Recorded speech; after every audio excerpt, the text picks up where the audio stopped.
कविता लिखने का और पढ़ने का दो काम तो हमारे कभी मित्र करेंगे, लेकिन कविता सुनने का जो सबसे कठिन काम है आपको करना है। हरिभक्त सिंह पंवार जी ने कहीं पे दो पंक्तियां लिखी थी, वो दो पंक्तियां आपके बीच में रखता हूं, अगर पंक्तियां आपके मन को छू जाए तो दोनों हाथ ऊपर उठा करके तालियों का महोत्सव करना और मुझे अनुमति प्रदान करना कि साहित्यिक अनुष्ठान की विधिवत शुरुआत कर दी जाए।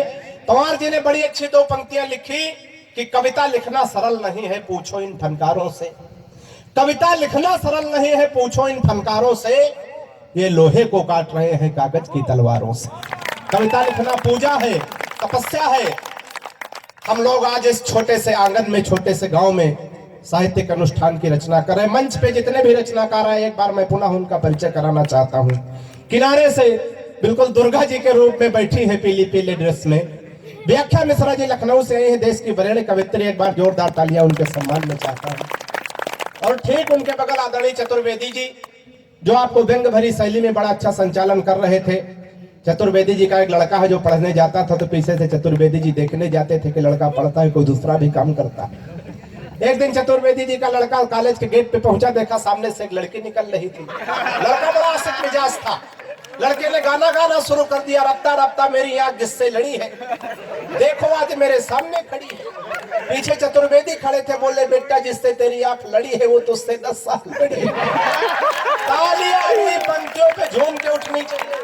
जिससे तेरी आंख लड़ी है वो तुझसे 10 साल बड़ी है, वो तेरे लिए नहीं बेटा मेरे लिए खड़ी है। तालियां चतुर्वेदी संचालन कर रहे थे। उसके ठीक बगल में एक छोटा सा रचनाकार, छोटी उम्र का रचनाकार, लेकिन रचना में बहुत बड़ा, पूरे देश में भाई प्रख्यात मिश्रा जी को बड़े मन से सुना जाता है। उम्र तो छोटी है, लेकिन किसी कवि ने कहा है कि उम्र का और प्रतिभा का सगा नाता नहीं कोई, हमेशा दर्द गाता आदमी गाता नहीं कोई। एक बार जोरदार तालियां प्रख्यात मिश्रा के लिए, ऐसे ओजस और तेजस के रचनाकार के लिए।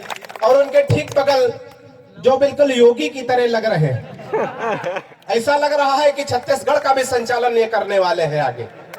भाई कमल आग्ने, ओजस और तेजस के बड़े रचनाकार हैं, एक बार जोरदार तालियां उनके लिए हो जाए। और मैं विकास बौखल, हमारे उत्तर प्रदेश में बौखल का मतलब होता है कम दिमाग का, तो अगर 2-4 लोग हमारे लिए भी तालियां बजा दे, हम भी सम्मानित आदमी हैं। बड़े मन से, बड़े आनंद के साथ। बहुत कम सुनने वाले लोग अभी जब यहाँ आए तो भाई प्रख्यात मिश्रा कह रहे थे, बौखल भाई हम तो हजारों की लाखों की भीड़ में कविता पढ़ते हैं, यहाँ कितने मुट्ठी भर लोग क्या कविता सुनेंगे। मैं 2 पंक्तियां पढ़ करके आप सबकी तरफ से इन कवियों को 2 पंक्तियों में आश्वस्त कराना चाहता हूँ, इन्हें विश्वास दिलाना चाहता हूँ कि छत्तीसगढ़ की इस पावन धरती पर किस तरह से साहित्यिक अनुष्ठान सुना जाएगा। मुझे 2 पंक्तियां राहत इंदौरी की याद आती हैं कि जंग में कागजी अफराज से क्या होता है। पंक्तियां अच्छी लगे तो एक एक व्यक्ति का हाथ खुले, जो लोग तालियां नहीं बजा सकते पड़ोसी के पीठ पे हाथ मार सकते हैं, पूरी छूट। 2 पंक्तियां पढ़ता हूं, मुझे विश्वास दिलाना कि जंग में कागजी अफराज से क्या होता है, जंग में कागजी अफराज से क्या होता है, हिम्मतें लड़ती हैं तादाद से क्या होता है। समझने वाले, साहित्य को समझने वाले अच्छे लोग वहां संख्या बलवानी नहीं रखते। देखिए छोटे छोटे बच्चे कितने मन से, कितने उत्सुकता से कविता सुनने के लिए बैठे, नहीं तो इली उली डांस देखने वाले बच्चे टेलीविजन का चैनल खोल करके ये कविता सुनने के लिए बैठे हैं। तो आपकी धरती के साहित्यिक बरते एक बार जोरदार तालियां इन बच्चों के लिए हो जाए। ये व्याख्या मिश्रा कह लेते विकास भाई, छोटे छोटे बच्चे बैठे हैं, क्या कविता सुनेंगे। हम शाम को आए तो चौराहे पे एक बच्चा मिला, हमने कहा बेटा तुम्हारा नाम क्या, बोला टिंकू। हमने कहा तुम्हारी उम्र, बोला 10 साल। हमने कहा तुम्हारी मम्मी की उम्र, बोला 10 साल। हमने कहा तुम्हारी पापा की उम्र, बोला 10 साल। हमने कहा वो कैसे, अरे बोला अंकल जी जब हम पैदा हुए तभी तो मम्मी पापा बने, इसके पहले तो पति पत्नी थे। तो जहाँ के बच्चे तो होशियार हो, एक बार जोरदार तालियां इन बच्चों के लिए हो जाए। आइए मैं सीधे सीधे साहित्यिक अनुष्ठान की शुरुआत करना चाहता हूं। और 4 पंक्तियां मुझे डॉक्टर बशीर बद्र साहब की याद आती हैं। वैसे आप लोग इतने अच्छे श्रोता हैं, आपके लिए भी मैं 2 पंक्तियां पढ़ना चाहता हूं। अगर मजा आ जाए, मस्ती आ जाए तो पूरी मस्ती के साथ मुझे भी अनुमति प्रदान करना कि आप जैसे लोग अब मिलते नहीं है। अगर यहाँ नौटंकी होती, रंपत हरामी की नौटंकी होती तो लाखों की भीड़ यहाँ होती, लेकिन कविता भीड़ की नहीं, कविता नीड़ की चीज हुआ करती है। हमेशा सोने जवाहरात के दुकानों पे भीड़ नहीं लगती, भीड़ तो सब्जी मंडी में लगती है। मुझे 2 पंक्तियां याद आती हैं कि आप जैसे लोग अब मिलते नहीं है। अगर मजा आ जाए तो अपने सम्मान में जोरदार तालियों का महोत्सव करिएगा।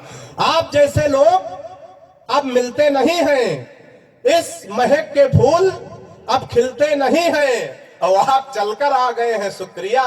लोग तो भूकंप में हिलते नहीं। एक बार जोरदार तालियां आप लोग अपने सम्मान में बजाएं। और आइए मैं सीधे सीधे साहित्यिक अनुष्ठान की शुरुआत करता हूं। हमारी परंपरा रही, हम लोग कोई साहित्यिक अनुष्ठान करते हैं माँ वीणा पाण की वंदना से, उनके प्रार्थना से करते हैं। हम चाहे तो किसी भी रचनाकार से माँ वीणा पाण की वंदना के लिए निवेदन कर सकते हैं, लेकिन इस मंच पे माँ की बेटी की उपस्थिति है। व्याख्या मिश्रा जी लखनऊ से हमारे बीच में पधारी, देश की बहुत ही वरेण्य कवित्री हैं। मैं उनसे निवेदन करता हूं कि व्याख्या मिश्रा जी आए और मां वीणा पाण की वंदना से, उनकी अर्चना से इस साहित्यिक अनुष्ठान की शुरुआत करें। एक बार जोरदार तालियों से आमंत्रित करें व्याख्या मिश्रा जी भाई।